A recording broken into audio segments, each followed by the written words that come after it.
I am trusting in the universe. I um, I just feel like God, the universe, and Source has just the best intentions for me.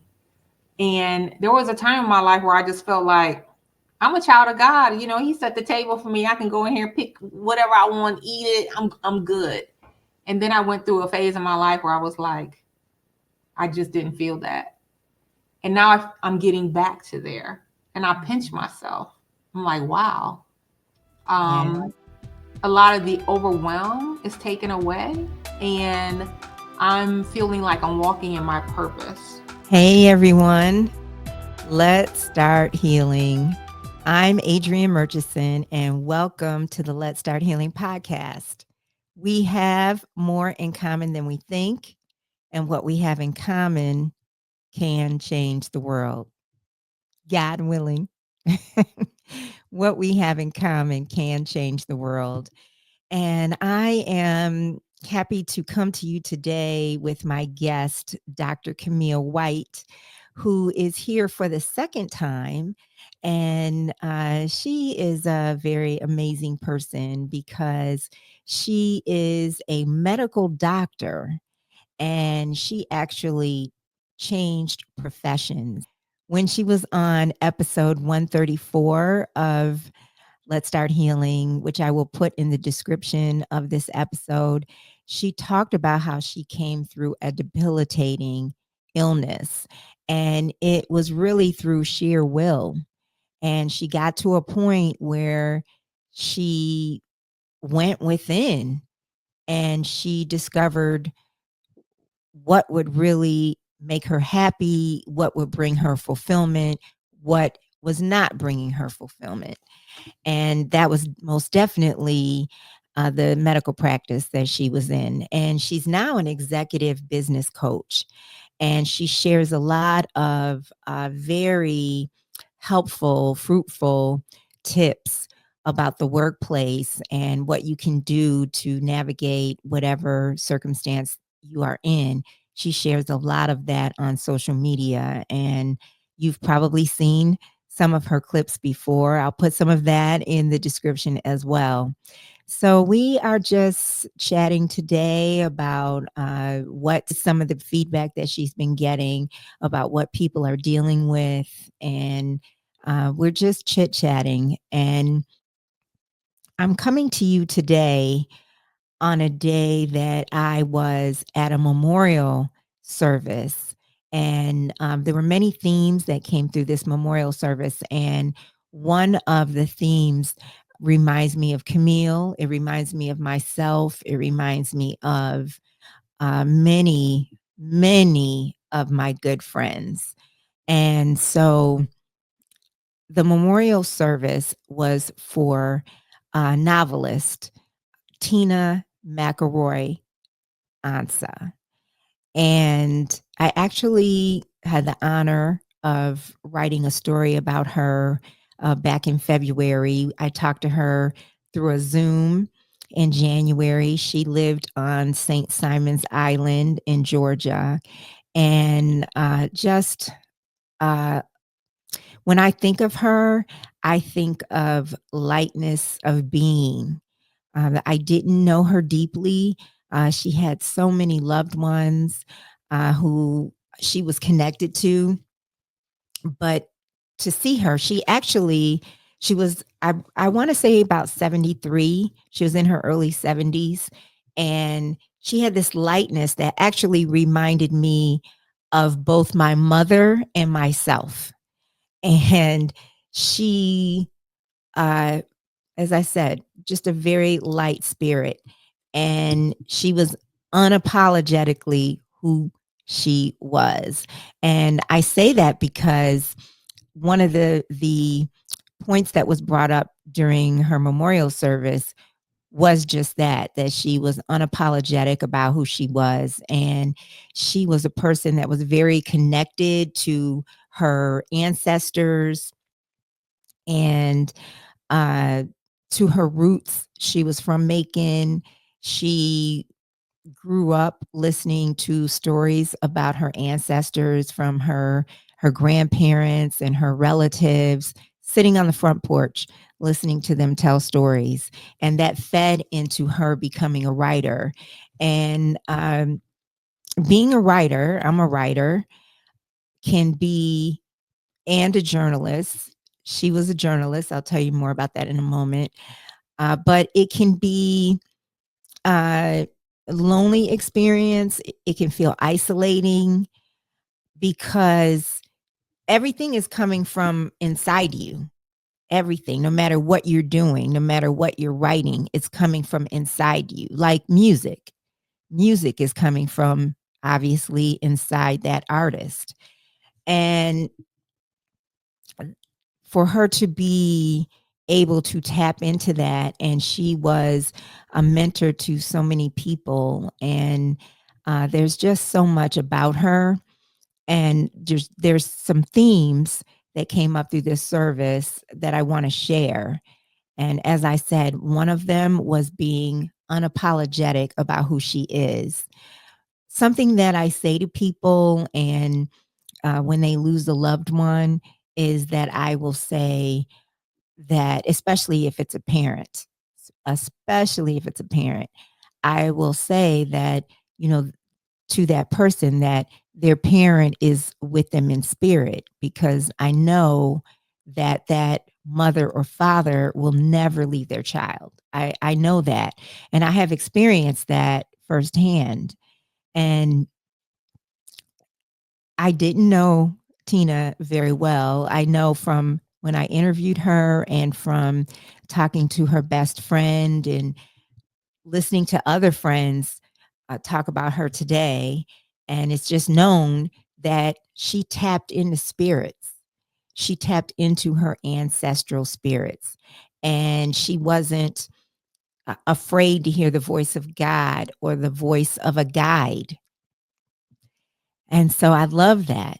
I just absolutely love that and relate to that.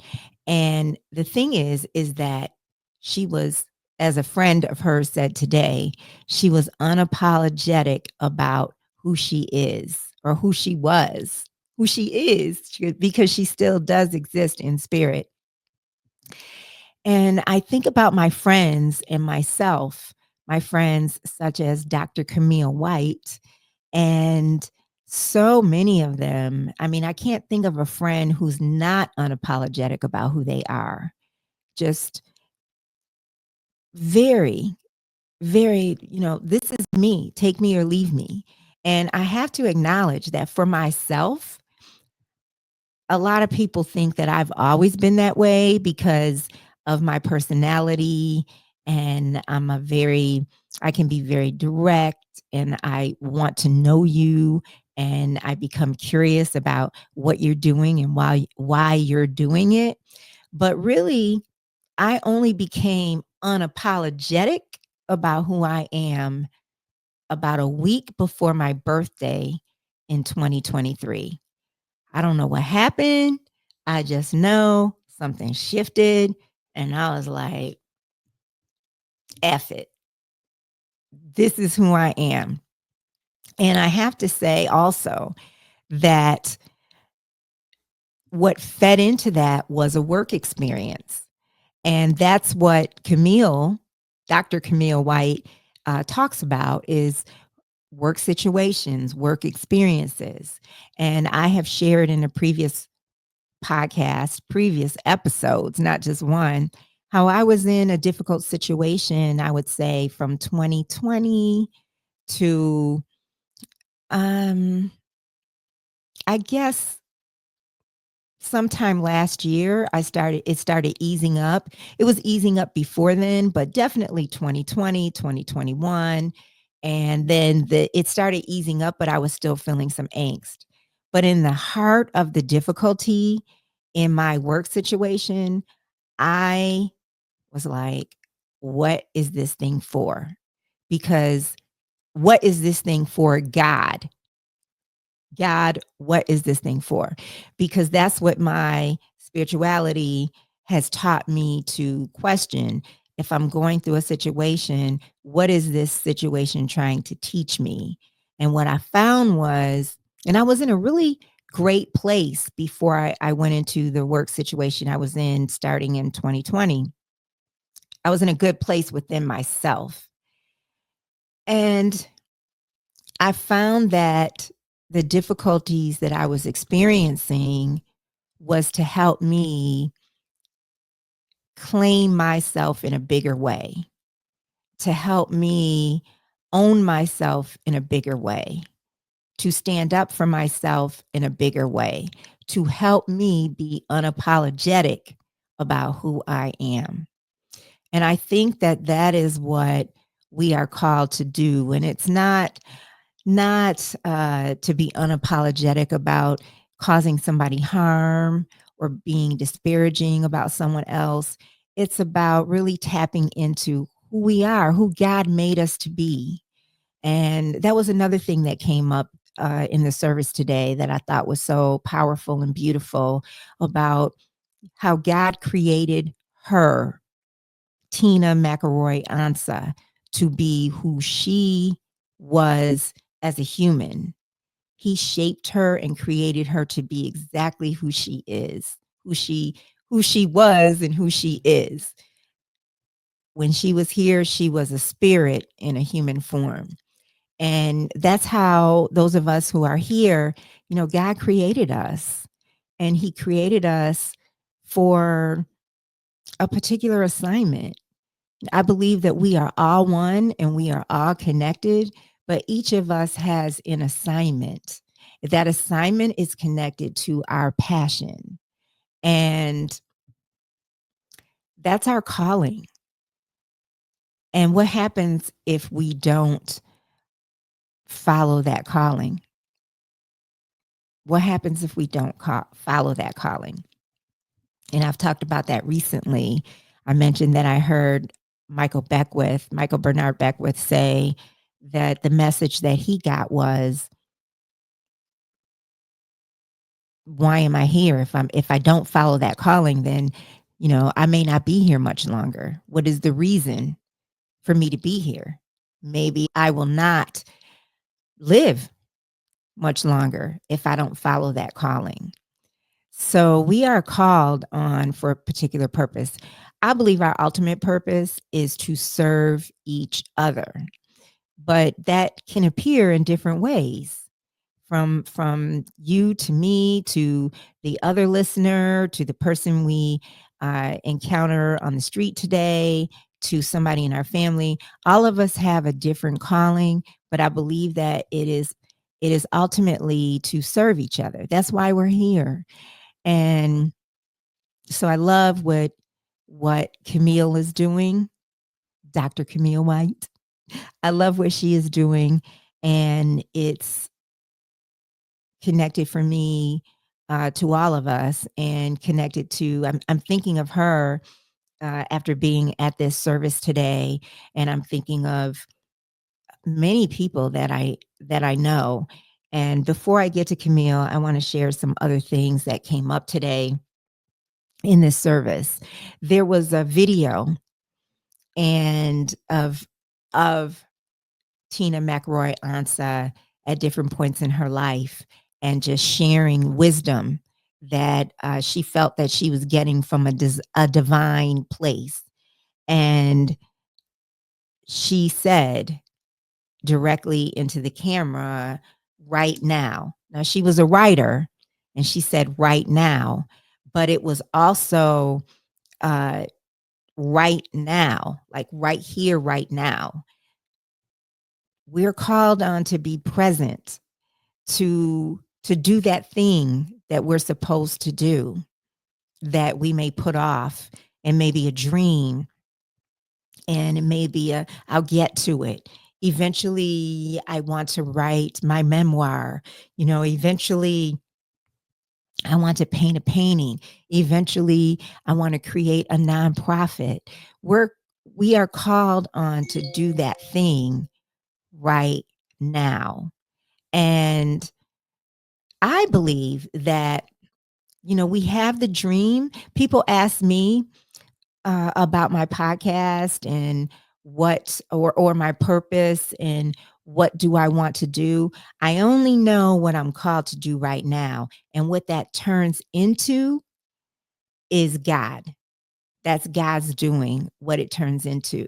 But I know what I'm compelled to do, what I'm called to do, and that is to be unapologetic about who I am, and to uh, voice to you what I think is necessary.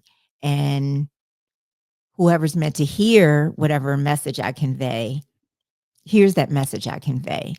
But again, going back to her, to Tina McElroy Ansa, it is right now, right here in the presence, in the present, we are called on to act on that thing that is within us. And she said in her, in this video where she's talking, she said she was thinking about being in heaven and meeting God. And she was a young woman when she was making this part of the video. And she said that she imagined God saying, "Why didn't you open the gifts that I sent to you?" Indeed, indeed, God sends us so many gifts, so many gifts. And maybe we acknowledge them, and maybe there's other times that we don't acknowledge them and we don't unwrap them. And I know there's some some people that I know that might not want to go down a particular road because, and they know there's something about that road that resonates for them, but they don't want to go down that road because maybe there's some fear or hesitation for whatever reason. But we don't have to be in fear, and we don't have to hesitate. It's just about walking down that road. And I'll tell you something about that. When I had the opportunity to talk to her, I was it was in the beginning of the year, and I was having a whirlwind of a year. And she was someone that I wanted to stay connected to. And sometime at the end of August, I was planning to reach out to her, and I really wanted her to be a guest on Let's Start Healing. And then it was shortly after that that I learned that she passed in September. So don't wait, don't hesitate. Even though I say what I just said, I think that maybe my connection to her is meant to be in spirit. And there's certainly enough books that she wrote. There's enough video that she's in online. There are podcasts that she co-hosted.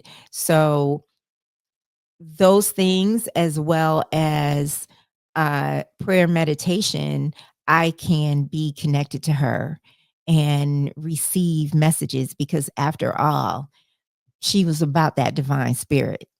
So I know that she is a divine spirit, and that if me or any number of the people that she was so close with call on her, that she will be there and she will speak those messages.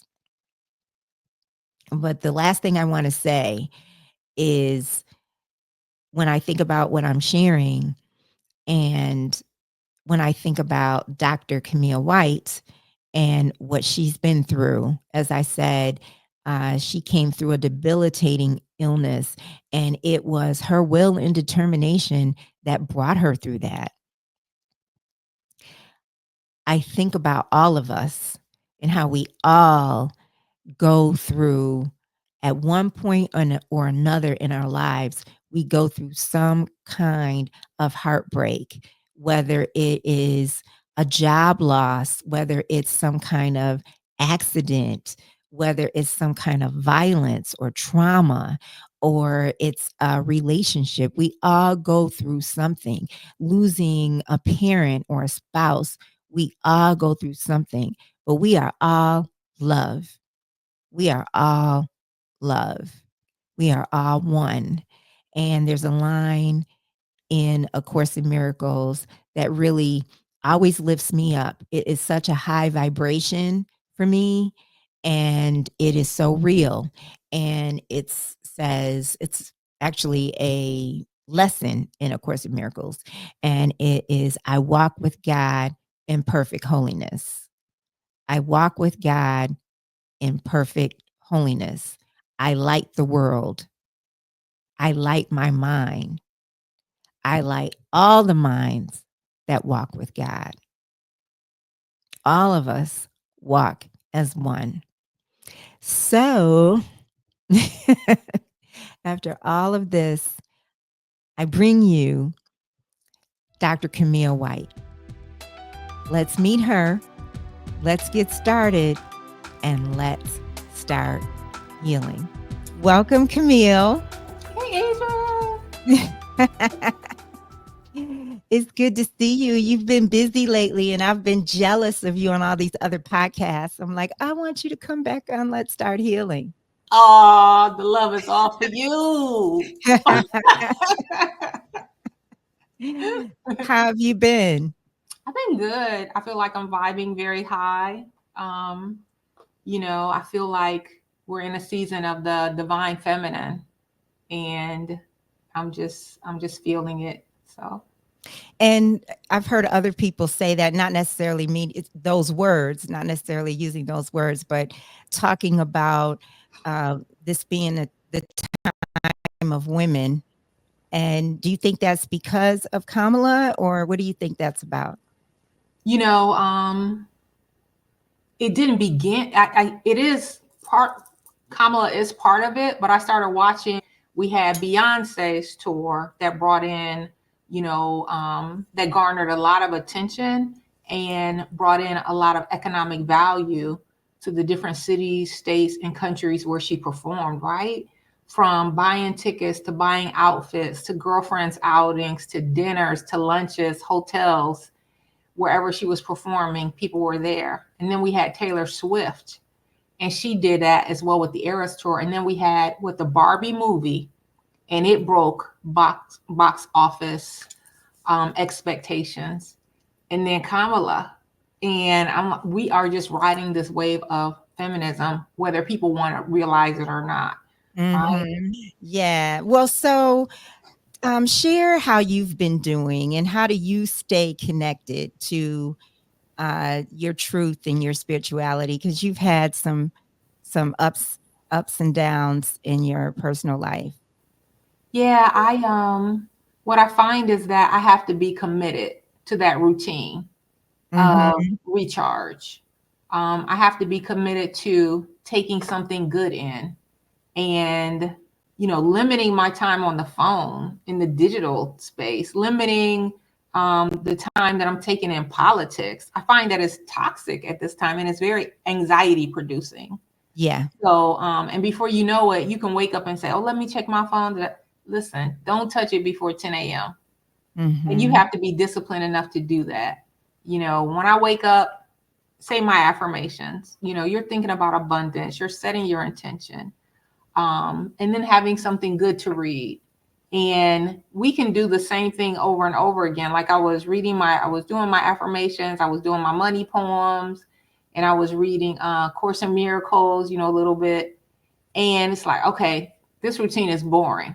And instead of stopping and not doing anything, it's like, well, what other book do I want to read? Or maybe I can listen to um, something on YouTube, or Mm-hmm. something spiritual on YouTube. So you just have to keep yourself short up so that you are monitoring your thoughts.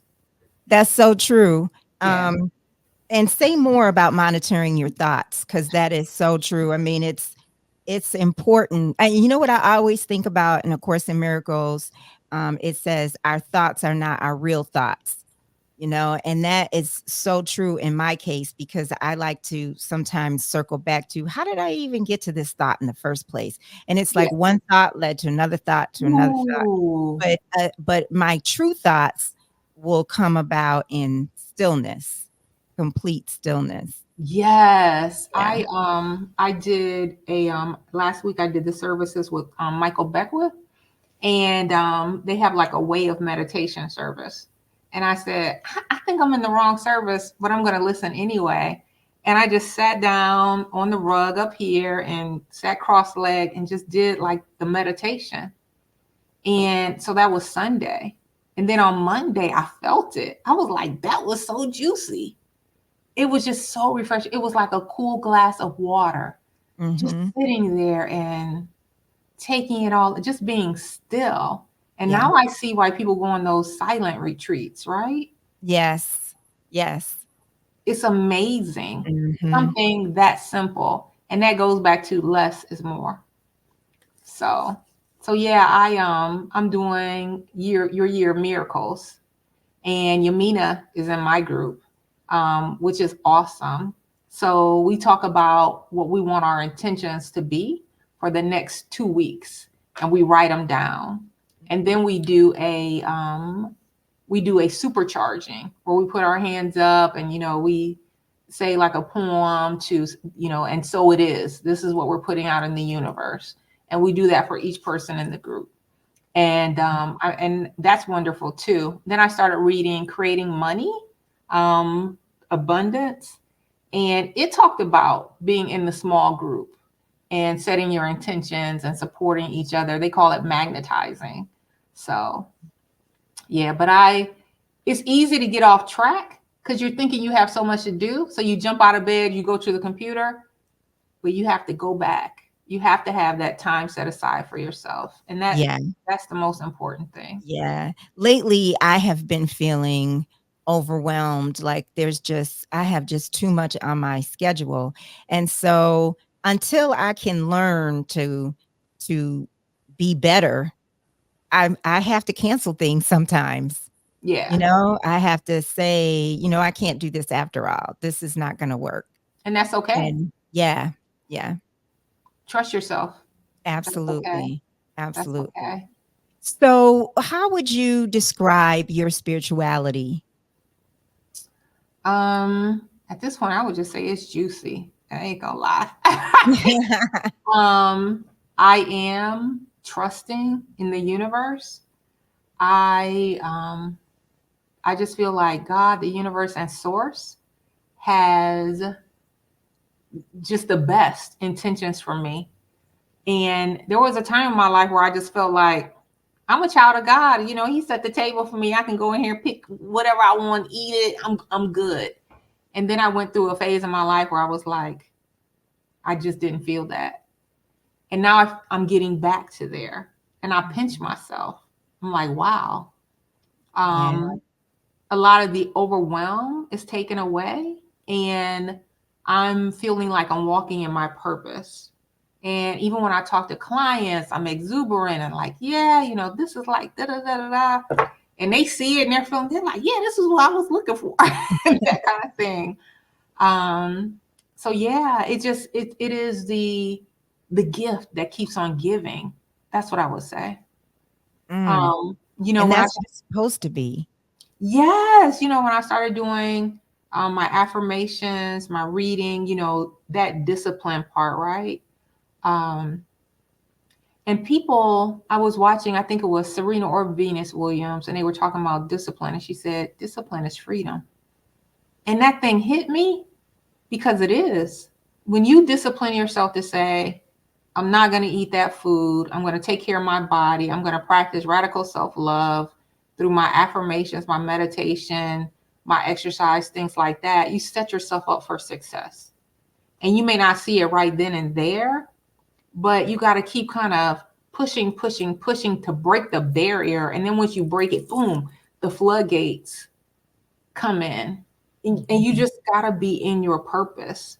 So it is like the gift that keeps on giving. And it might take a time for it to turn around, and people may not understand what you're doing. And they don't see it. And then all of a sudden, bam, it hits. And then Yeah, I find that when you get to a certain walk in your life, um, a new support system shows up for you. The old one, like if you worked at a job and you had those coworkers as friends, and you quit that job or you get laid off, you may keep one or two of them, but you don't really see that group anymore. But as you create this new path and you're out meeting and exploring, you pick up a whole new set of Yeah. folks. You're speaking such truth. And you mentioned purpose, and I think it's so important for uh, us as humans to walk in our purpose. And it's okay if we don't know what our purpose is, but there can be such fun and joy in discovering what that is. Yes. Yes, and that discovery part. And it's like and like I say, discipline is freedom. There is a freedom to the discovery, to saying I'm disciplined enough to practice Yes. the radical self-love, do what I need to do, and then this discovery thing happens. Mm-hmm. Um, I'm disciplined enough to be my authentic self, because it does take discipline. The world around you is telling you something totally different. But when you do decide that you're going to embrace this authenticity, you find out your actual place and opportunities Yeah. start to come in. Yeah. Yeah. Yeah. And I love that. It's so true. And something I've brought this up before that's been on my mind is I heard Michael Beckwith say that something came to him, like he heard God, I think, within his spirit that said if he didn't get with his purpose, like if he didn't get on the road and start walking in his purpose, then there was no reason for him to be here. That's right. I heard that too. I was like, Yeah. woo. And he And was like, he knew what the purpose was, but he was resisting. So he had yeah, already discovered it. And now you yes, don't even want to be disciplined enough. So yes, you're supposed to be contributing to the yes, greater good with the special gift, and you're not. yeah, yeah. And I think I can see where that's so true. Yeah. You know, we have to walk in that purpose, and it can be all different types of things. Whatever it is, that's what we're called to do while we're in this form. It doesn't mean that it has to be something grandiose, that makes a person famous or, anything like that. Whatever it is, better get to getting. Yeah, while you're impacting humanity. And it does Yeah. feel like you're walking on glass at first because you're finding your way. But like I say, you have to be committed to it to keep going, Yeah. And and it it's happens. your passion. It's Yeah. your passion. So there's some love in there. Yeah. Yeah. Even in the clinics, I loved my patients, talking to people and things like that. And then as a career coach, some people were like, yeah, she's not using the medical part of it, right? But as I started talking to people, I'm like, this is the same. Because I have that understanding of, in business it's called client relationships, but I have that understanding of patient care or people care. And when you're a Mhm. patient, you're at your most vulnerable state. So I have that compassionate um, to appreciate them being vulnerable, and I can be vulnerable with them as well to move Mhm. them along on the path that they need to be on. So you get to bring everything in. Do you ever talk to people who are former colleagues from when you were a practicing physician? Not my colleagues, but I talk to other physicians. Yes. You do? I was wondering what kind of comments they have for you about you transitioning into the work you're doing now. Girl, how did you do that? Can you tell? They trying to figure out how I did it, how I got there, because I've transitioned my career like 4 times, and they're like, Mhm. "What?" But now I'm running into a whole group of physicians that are doing this, that are coaches, or they're burnout coaches, they're work-life balance coaches, they're energy coaches. So it's a movement. Yeah. They're wanting healthcare to refocus on relationships and building and supporting patient care. So it's amazing. And the fact Mhm. that they're speaking very candidly about how the industry works and the treatment that they received. The treatment that the physicians received? Yes, while they're going through education. What did they say? So one lady is, they talk about the bullying, the mobbing, the abuse, Oh, um, really? and even the fact that you're being treated like a child. Mhm. Somebody's telling you when you can go pee, Yeah. or you're working these long hours, and the verbal abuse. There might be some physical abuse, and then there's no reporting system for it. Physical abuse. Right. You can Wow. get into, verbal exchanges, physical Mhm. abuse, rapes, all that. And then Mm. there's no reporting system. And then if you think about it, if you are in a lot of debt, you're kind of locked into that career path. You're thinking, I have this debt, I have to make it work. And Yeah. so you set yourself up to be exploited. Because where are you going to go after you're settled down with all this debt? And there might go to talk to a guidance counselor or something, but they're like, we don't know what to tell you. Yeah. And so there you are, and you've built up this network being in healthcare all these years. And once you say, I'm not going to do this anymore, you're kind of shunned. They look at you like maybe you're a failure, or good luck to you out there. And so Right. when I run into them and they're like, what? Kind of like, what? You still alive, girl? Yeah. They're like, you did that thing? Yes. Can you help us? I'm like, here's my fee.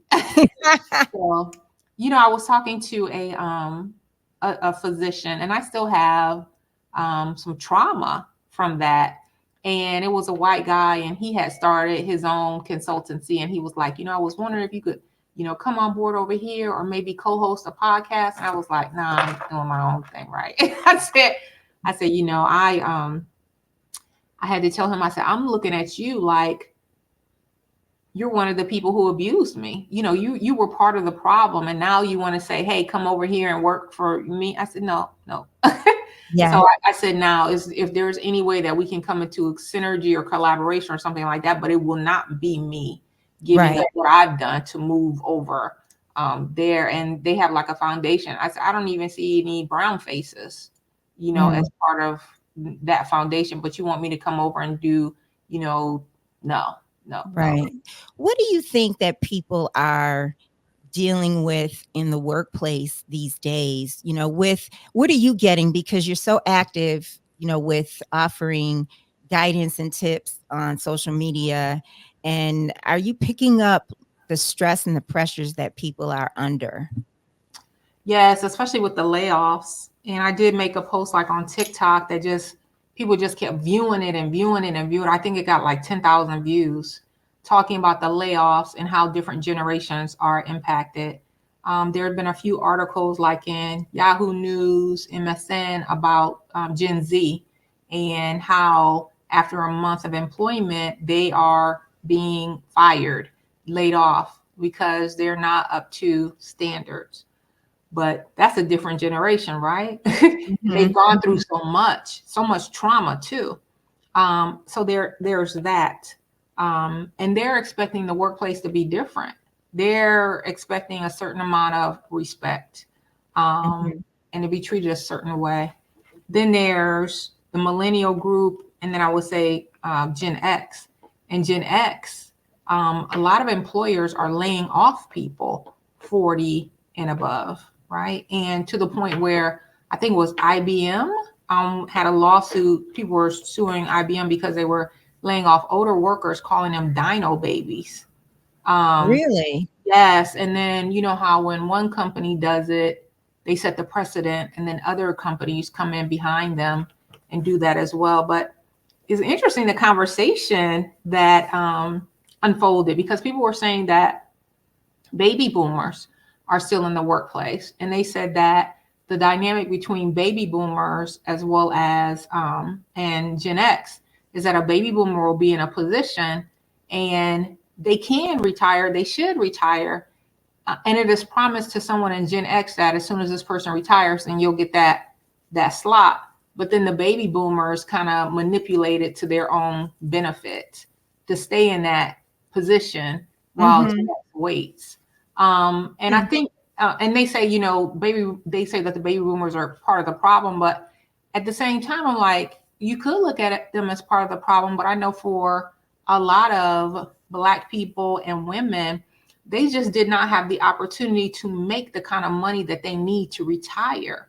And so Mhm. they're still working. They've been disenfranchised, so they're still working. Yeah. And that's something that we have to be very considerate of, be mindful of.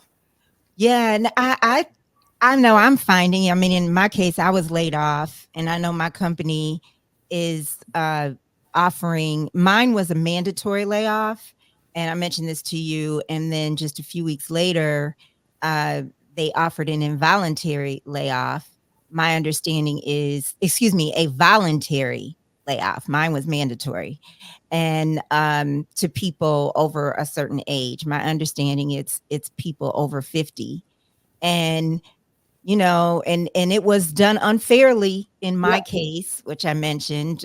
We were offered a smaller package, the group I was in, than the people who were offered a few weeks later.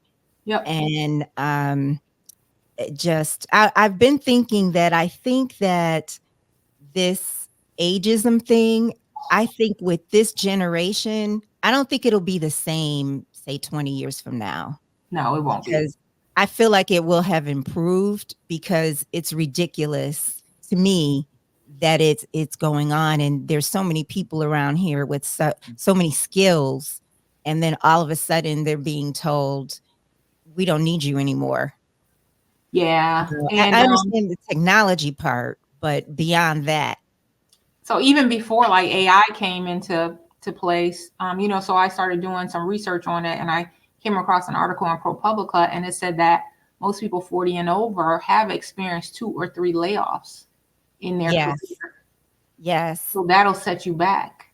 Yeah. Um, Yeah. Well, and then with the workplace psychological abuse, right? All the bullying and the mobbing and the head games in the workplace that pushes Mhm. people out. And what you see is that women are the highest number demographic starting their own businesses, going into entrepreneurship because of the bullying, and they don't Yeah. want to be treated that way in the workplace. And there aren't any laws right now. The Civil Rights Discrimination Act was supposed to be in place to protect people, especially protected classes, age, race, gender in the workplace. But now it is focused around intent. Was it the employer's intention to treat you bad? And it's very hard to prove intent. And so Mhm. that's why employers are able to get away with the way that they're treating people. So now with the workforce psychological, with the In Workplace Abuse and the Workplace Psychological Abuse Act, it is a campaign to close the gaps as far as that abuse is concerned, and help people navigate that landscape. And so Interesting. A psychological abuse act, it's or called Workplace Psychological Abuse, psa.org. WPSA.org, Workplace okay. Psychological Abuse Act. Has it already been passed, or it's in the works? So it's in the works, and they've been lobbying, went to Rhode Island, and it didn't pass. And so it has to go through the process. There is another year. So they have to wait a year for it to go through again.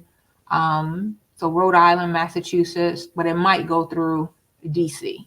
Mhm. Um, So, I mean, fingers are crossed, and I'm in a partnership with them now. So, you have a lot of people that will call workplace psychological abuse. That website is in workplace abuse. Yeah, in workplace abuse. And they'll say, well, what resources do you have available? I need counseling, or I want coaching, or transformational coaching. And now, as a partner, they can reach out to me.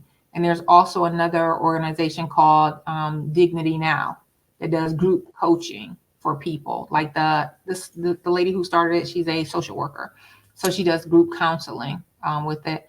But when people post, they'll volunteer their stories, and we might post a little snippet of it, And you'll get messages in your inbox that say, oh my gosh, that's me. I'm so, thank you for talking about this. Thank you for shedding a light on this. So it's big. And I'll say, you have a lot of females that are leaving the toxic work environments, but you also have people who are going to different models of work, like fractional work. Because if you're a certain age and you've been in the workforce for 10, 20, 30 years, you have quite a bit of expertise and specialized knowledge that you Mm-hmm. can plug into other companies and do a Yeah. fractional work versus full time. So Meaning part-time work when you say that? no. So part-time work is 20 hours a week. Your fractional component would be you connect with a company, find out what their pain points are, and say, okay, I'm going to agree to work for you for a month, and it'll be 10 hours a week. And then it'll be $10,000 a month. So it's Mm-hmm. like a basket. It's a basket of money and agreed upon terms. And then you Yeah. would say, your contract would say, and I'm committed to not, I have to be paid at least this amount per month, Mm-hmm. regardless Mm-hmm. if you use the hours or not. That way people aren't calling and saying, oh, we don't need you, and you're Right. not paid out of your money. So there are Right. a lot of different ways to do it, and people just don't realize. And it Yeah. depends on having a network and being able to reach out to people and market yourself. Yeah. Yeah. What are people talking to you about balance in their day? Um, Yeah, so it's interesting because I'm an executive coach, but more so a holistic executive coach, where it's not about just landing the job, but it's about having that balance, right? Those affirmations, knowing what your value is, knowing what you stand for, getting your mindset right, thinking about growth, knowing your purpose, and being very well grounded in that. So when things happen, you're not so quickly shaken. And then you're not often lured by the next shiny thing. All money isn't good money. So mhm. having that balance to be able to discern. And that's what people really like about my coaching. At first I was like, are people going to buy into this? But it is Mhm. what I believe, and it's what helped me heal coming out of medicine, which was very Yeah. toxic for me, Yeah. with that diagnosis of fibromyalgia and the chronic fatigue. And I'm still like moving and shaking. And when I tell people that, they're like, what? Mhm. Yeah. So, they like it when I start a meeting and I say, we're going to do a gratitude rampage, or what was good for you today, or let's do a breathing exercise. It sets the tone. Yeah. And then we Yeah. go into, okay, let's talk about leadership and how does that reflect on in what you do and that kind of thing. Yeah. And it's hard. I think it can be hard.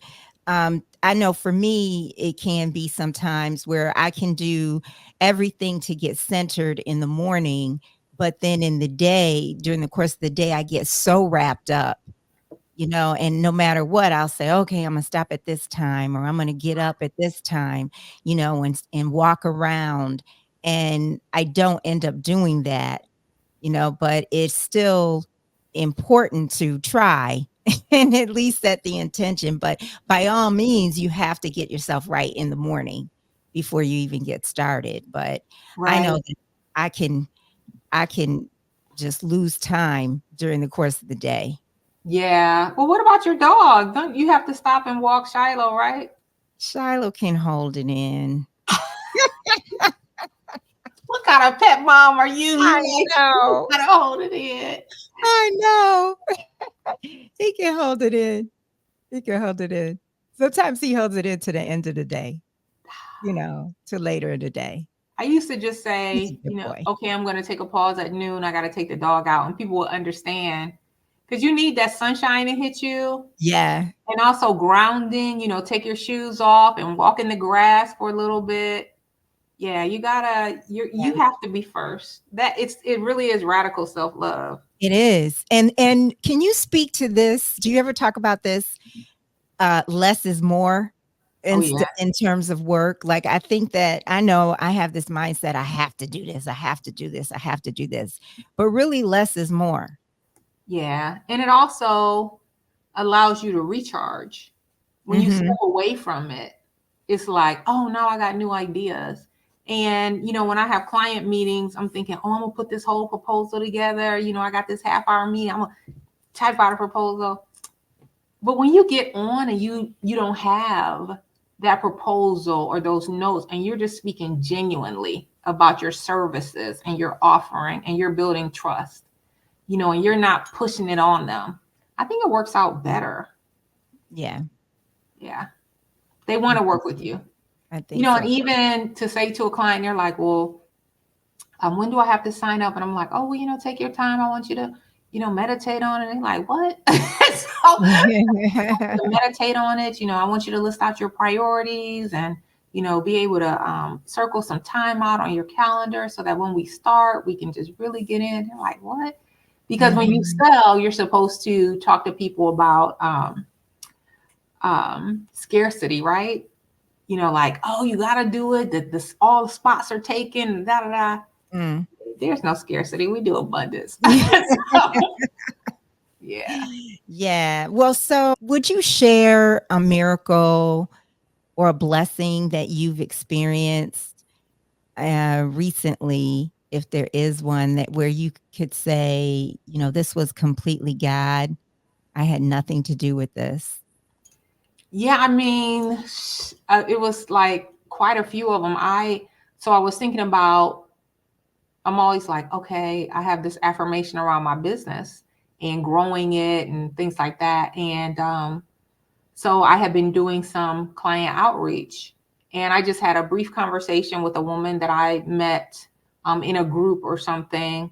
And she reached out to me and she said, do you want to support what I'm doing? We have a petition. I said, yeah, I signed the petition, everything.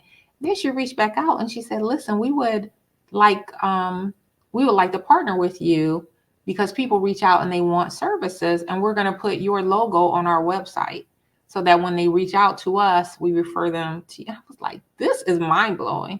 Wow. And she wrote an article because I had gone through some entrepreneurship courses and they're talking about getting media attention, things like that. And I spoke with a friend who was in media, and she said the way that usually works is you pay for the ad. You have to give some sort of monetary commitment to it. But this person, she said, yeah, I'm going up to New York and I know some media people and I wrote an article about you. I'm gonna send the article. And I looked at it and I was like, this is the mom. She wrote the article. And she said, yeah, I'm going to hop on the train. I'm going to New York. And then 2 days later, she said, yeah, it's getting published in blah, blah, blah. And I'm like, psh. So then call her to figure out what's the partnership agreement like. And, she gives me the details. So this was like, I can't say it's out of the blue because the affirmation is like that, right? Mm-hmm. This is what you've been asking for, and thoughts become things and you got to trust it. And I said, I'm just like basking in it. And then I said, I wanted to bring on, a certain type of client, and I do executive coaching. Although it's holistic, I hadn't really been marketing the holistic term. But I do have it like on my LinkedIn, and someone reached out to me and for marketing, and they say, we would charge you X, Y, and Z for you to come up in Google as being holistic leadership. And I was like, nah. Then somebody inboxes me and they're like, girl, I've been looking for a holistic coach and I see you were da, da, da. I was like, okay, yeah, I'll get on a call with them. And they're like wanting to buy the highest package. So I'm like, okay, God. So it's just like, it happens. You just gotta like notice it like all the time. And they say, Course in Miracles will say big miracles or small miracles, but for the people who need them, they're coming. Yeah. Right. And it's about, I'm finding it's about not trying to control the outcome. Just leave that to God and just stay in the process, stay on the path of what, you're trying to create. Yeah. Just forget about the how. Right. About the how. Mm-hmm. Then exactly. So I had done this program with a prestigious university. And I said, well, let me go back to they had like a little network. Let me go back to their network and see what that's like. So I got on their LinkedIn page or Facebook group, And somebody said, yeah, because I was like, it's entrepreneurship is lonely, right? And I said I could use like a not an accountability group, but more of a mentorship circle or something like that, resources. So that if I say I need this, somebody might have a suggestion. So this lady, I saw her post, yeah, I was just in this program. I'm like, that's nice. And that's a very well-known brand. And I said that would go right next to The Ohio State University, Cornell, Yeah. Salesforce. And and I noticed she was in a certain cohort. And I said, oh, they're probably full. I probably wouldn't be able to get into next year. So I said, let me fill out the application anyway. Filled out the application, boom, they accepted me 2 days later. And I started like that Monday. I said, this Mm. is amazing. It's amazing. And then when I looked at what their offering was, I said, I know all of this stuff. Should I do it? And I said, I signed up. Let's do it. First day, Adrian, they're talking about visualization. I said, this is right up my alley. I said, this is me.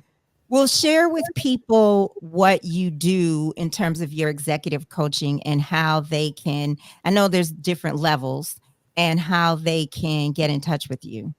Sure. So I offer holistic executive coaching services. My goal is to inspire, motivate, and challenge people to navigate their career, to have less stress, better health outcomes, joy, abundance, and expansion. Because I believe that we can create the life that we want, and our career is a part of that.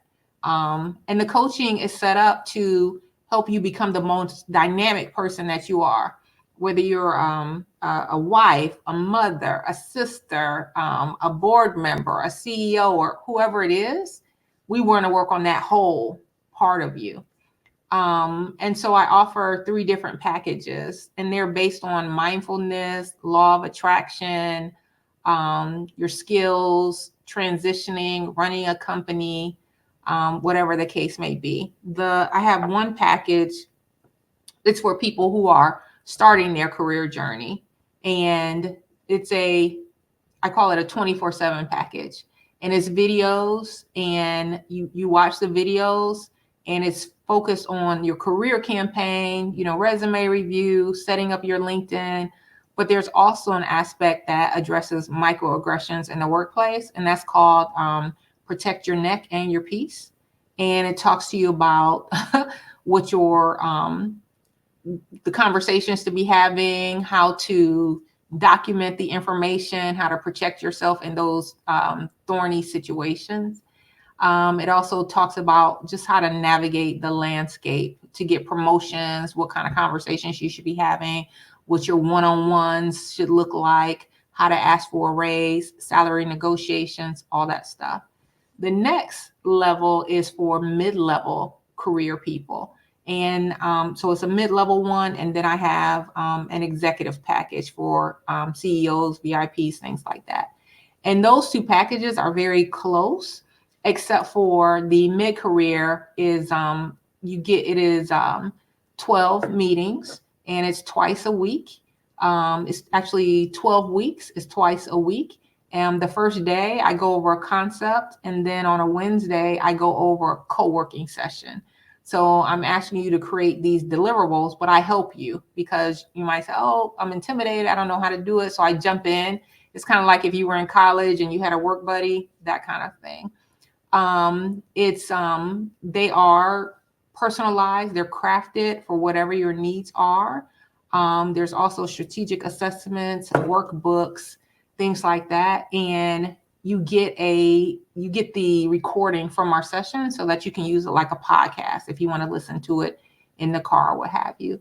The executive package is very similar to that, except for it is an executive experience, and you're going to have executive level collaborations.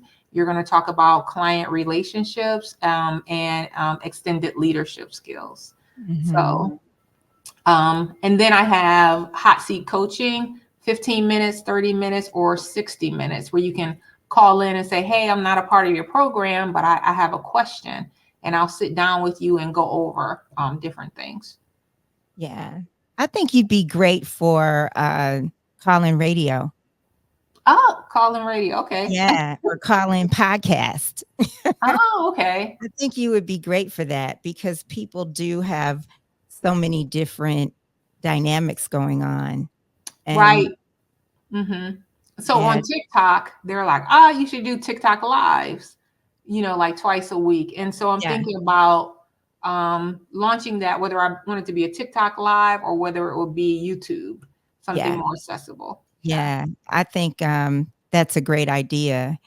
And even as you were talking, I was thinking about there's people who are probably trying to leave their jobs Hmm.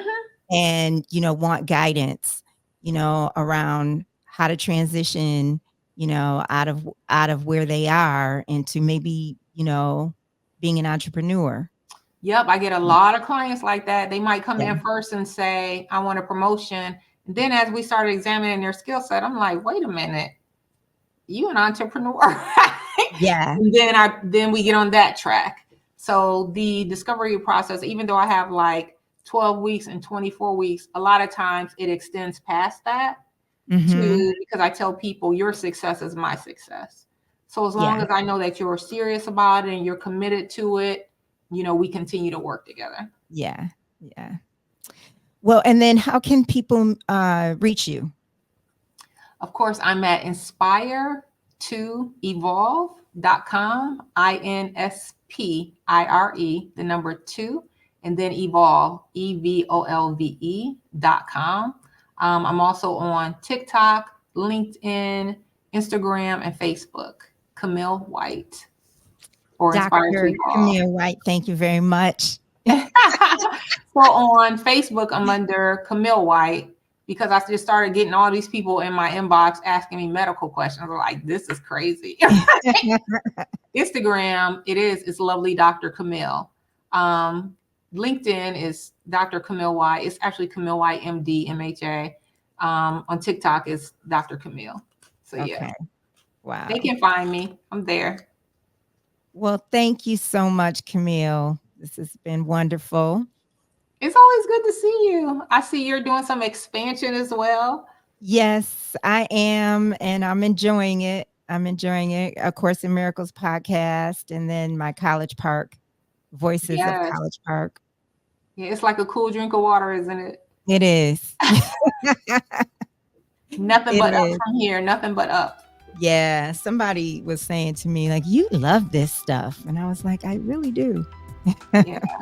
But you got to get up from there, go stretch your legs, have some lunch, start Yes, scheduling that stuff in I because you absolutely can do. get exhausted.